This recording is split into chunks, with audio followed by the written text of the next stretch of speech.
الحمدللہ رب العالمین اللہم صلی علی محمد وآل محمد و اصحاب محمد۔ السلام علیکم ناظرین کرام، حاضر ہیں چینل کراچی بلدیات پر آصف الوی کے جھوٹ کا تیسرا آپریشن کرنے کے لیے۔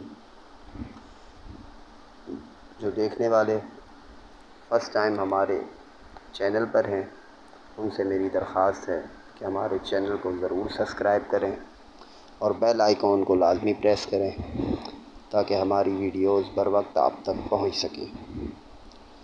ناظرین کرام، آصف الوی صاحب کے جو جھوٹ ہیں وہ حدوں سے باہر ہوتے جا رہے ہیں۔ خلیفہ سوم حضرت عثمان غنی رضی اللہ تعالیٰ عنہ کے بارے میں خطاب کرتے ہوئے جو کچھ انہوں نے کہا ہم آپ تک پہنچا رہے ہیں۔ آئیے دیکھتے ہیں اگلا کلپ اور پھر اس پر بات ہوتی ہے۔ جب دربار میں پہنچے تو نوکر نے جا کے انہیں بتایا کہ اصل حاکم آیا ہے۔ جو بندے سر ہلا رہے ہیں وہ تھوڑی دیر کے لیے اگر جاگ جائیں تو ان کے لیے بہتری ہے۔ اسے جا کے خبر دی کہ اصل حاکم ہے، حقیقی وارث آیا۔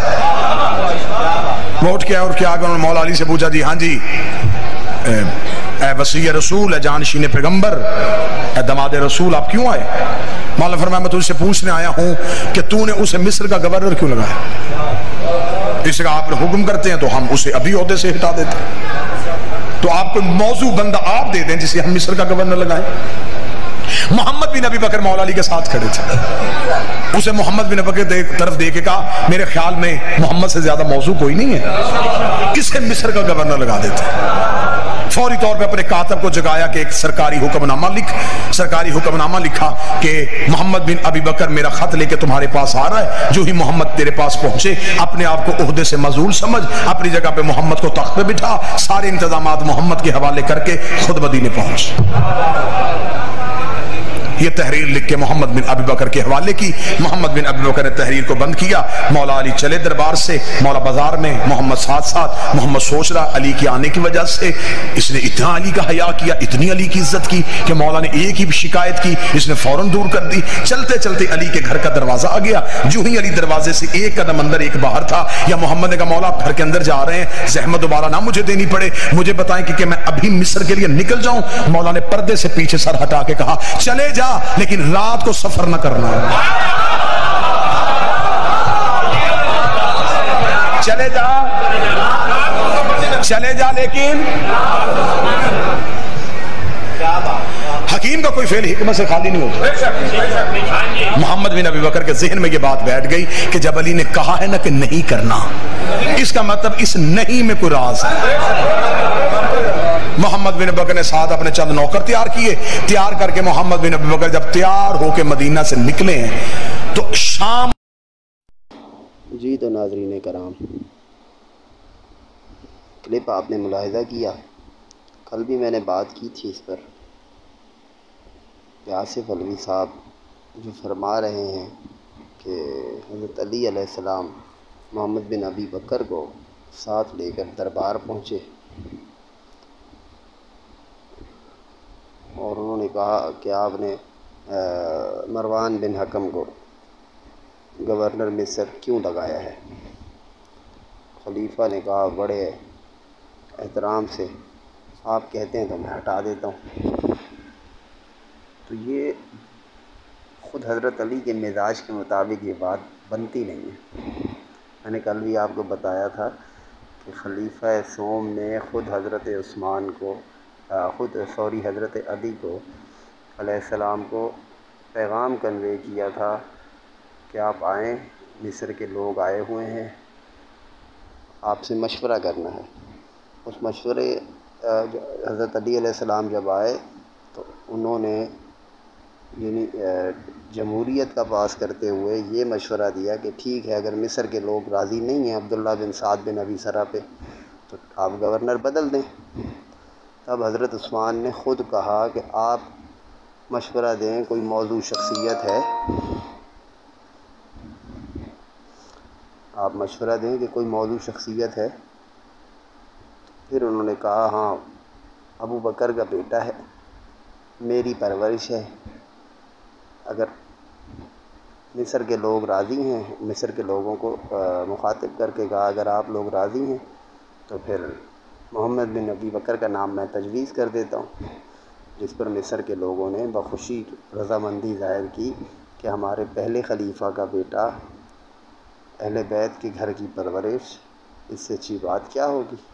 تو اس طرح محمد بن ابی بکر کا نوٹیفیکیشن کہہ لیں آپ، تو وہ لکھوایا گیا، اور محمد بن ابی بکر کو اب یہاں آصف علوی صاحب کہہ رہے ہیں کہ چند نوکروں کو ساتھ تیار کیا۔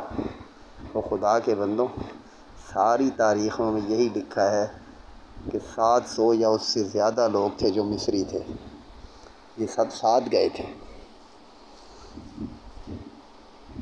700 یا اس سے زیادہ،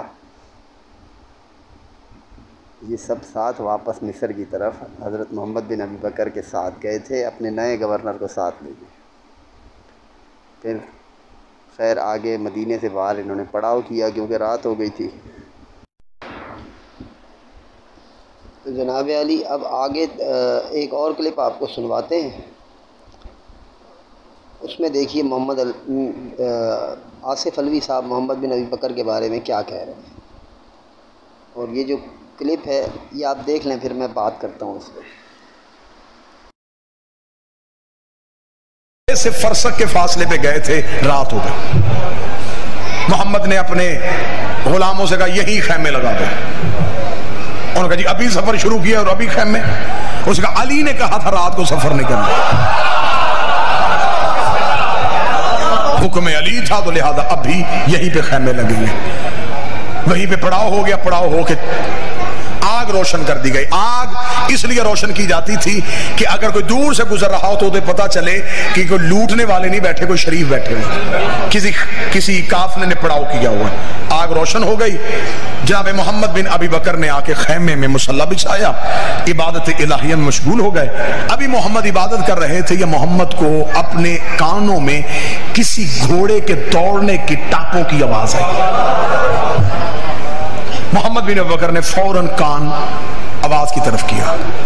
اب آواز سے محمد بن ابی بکر نے اندازہ لگایا ایک ہی گھوڑا ہے، گھوڑا بھی اعلیٰ نسل کا ہے، بھاگ بھی تیز رہا ہے، نکلا بھی ابھی مدینے سے ہے۔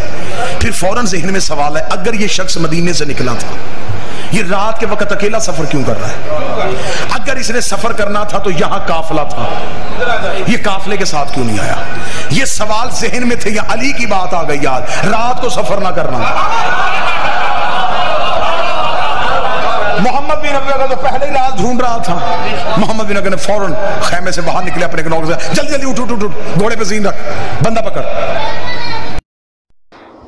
جی ناظرین کرام، آصف علوی صاحب کہہ رہے ہیں کہ مدینے سے تھوڑی دوری گئے تھے اور وہاں انہوں نے پڑاؤ کر دیا، بالکل ٹھیک بات ہے، لیکن اگلی جو بات بہت عجیب لگی کہ آپ صرف اپنا ٹائم پورا کرنے کے لیے اب اس طرح کریں گے کہ آپ مولا علی کی تربیت پہ سوال اٹھا دیں گے۔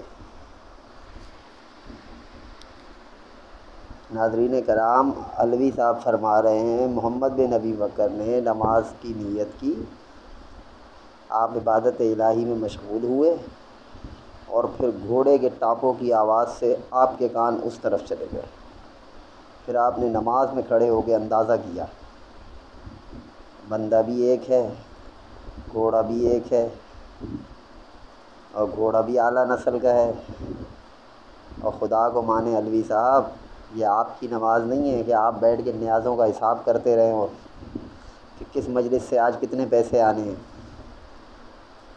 یہ محمد بن ابی بکر نماز پڑھ رہا ہے، مولا علی کا تربیت یافتہ، اور مولا علی کی نماز کا پتہ ہے نا آپ کو؟ ناظرین کرام، ایک روایت کے مطابق ایک جنگ میں حضرت علی کو ایک تیر پیوست ہوا، جو اتنے خطرناک طریقے سے پیوست ہوا تھا کہ علی جیسی بہادر شخصیت کو انتہائی تکلیف ہو رہی تھی۔ صحابہ کرام نکالنے کی کوشش کرتے تھے، وہ تیر نہیں نکل رہا تھا۔ تو پھر علی علیہ السلام نے 2 رکعت نماز کی نیت کی۔ آپ نماز کے لیے جیسے ہی نماز کا آغاز کیا، آپ نے سلام پھیرا تو دیکھا تو تیر آپ کے جسم میں پیوست نہیں تھا۔ صحابہ کرام سے پوچھا، انہوں نے کہا جب آپ نماز میں مشغول تھے ہم نے وہ تیر نکال لیا۔ تو علی علیہ السلام نے کہا میں اس قدر عبادت الہی میں مشغول تھا، میں اپنے اللہ کے سامنے تھا، مجھے تکلیف کا احساس ہی نہیں ہوا۔ تو یہ علی ہے، اور وہ علی کی نماز اور علی کا تربیت یافتہ محمد بن ابی بکر نماز کے اندر گھوڑوں کی ٹاپوں کی آواز سن لیتا ہے۔ اللہ کو مانے، اس طرح نہ کریں،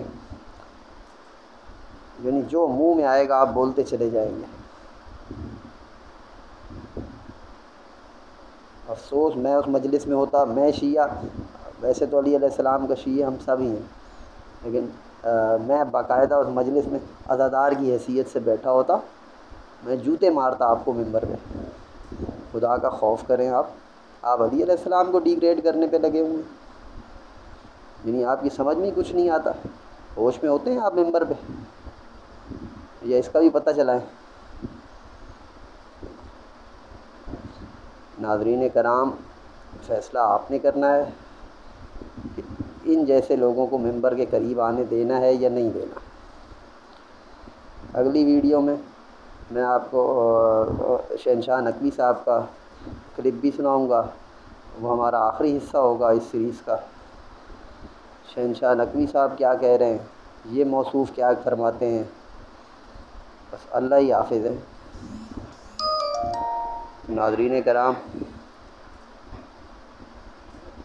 کمنٹس باکس میں ضرور لکھیے گا، ویڈیو اچھی لگی ہو تو لائک کیجیے گا، اور ہمارے چینل کراچی بلدیات کو ضرور سبسکرائب کریں، اور بیل آئیکن کو لازمی پریس کریں تاکہ ہماری ویڈیوز بر وقت آپ تک پہنچ سکیں۔ السلام علیکم ورحمۃ اللہ۔